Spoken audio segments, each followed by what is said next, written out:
Bonjour, je m'appelle Corinne Richerol, je travaille au syndicat intercommunal de rivière du Calavon-Coulon sur le programme d'action et de prévention des inondations. Donc, dans ce programme, les actions visent 3 objectifs. Le premier, c'est améliorer la connaissance et transmettre la culture du risque. Alors pour vous donner des exemples d'actions, c'est facile, vous êtes là aujourd'hui.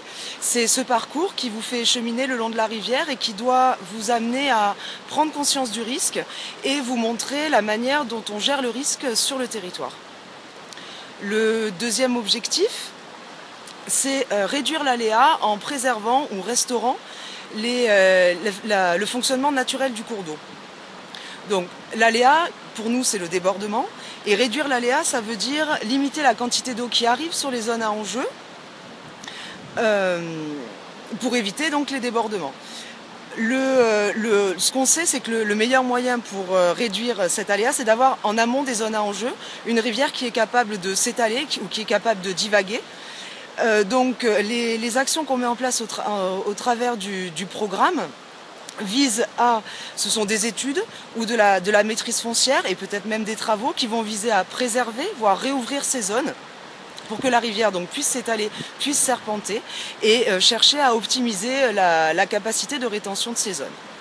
Voilà. Et le troisième objectif de ce programme, c'est protéger les biens et les personnes. Donc là, on a 2 grandes pistes d'action. La première, c'est la sécurisation des zones à enjeu avec des programmes de travaux lourds, de confortement ou de réhausse de digues. C'est ce que l'on prévoit de faire sur les communes de Cavaillon et de Robion sur la plaine aval du Coulon, ou des actions de réduction de la vulnérabilité. Donc là, on travaille avec l'ensemble des personnes concernées. Il va s'agir des gens qui habitent en zone inondable, des acteurs économiques ou des collectivités.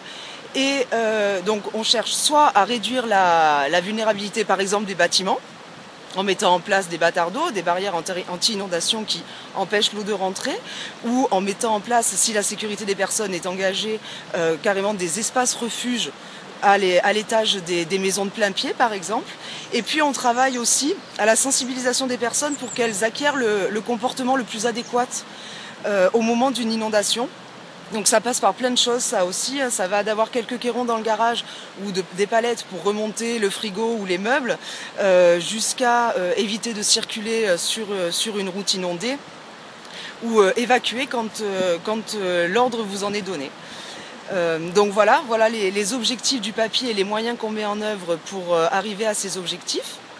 Et puis, j'aurais voulu insister sur le fait que la gestion du risque, c'est pas l'affaire d'une personne, c'est pas l'affaire de la mairie, c'est pas l'affaire des secours ou l'affaire des habitants de ces zones inondables, mais bien l'affaire de tout le monde. Et que c'est en travaillant tout ensemble, et en appréhendant, en anticipant ce qui va nous arriver et en sachant ce qu'il faut faire quand ça nous arrive, qu'on arrivera à mettre en place une gestion du risque efficace.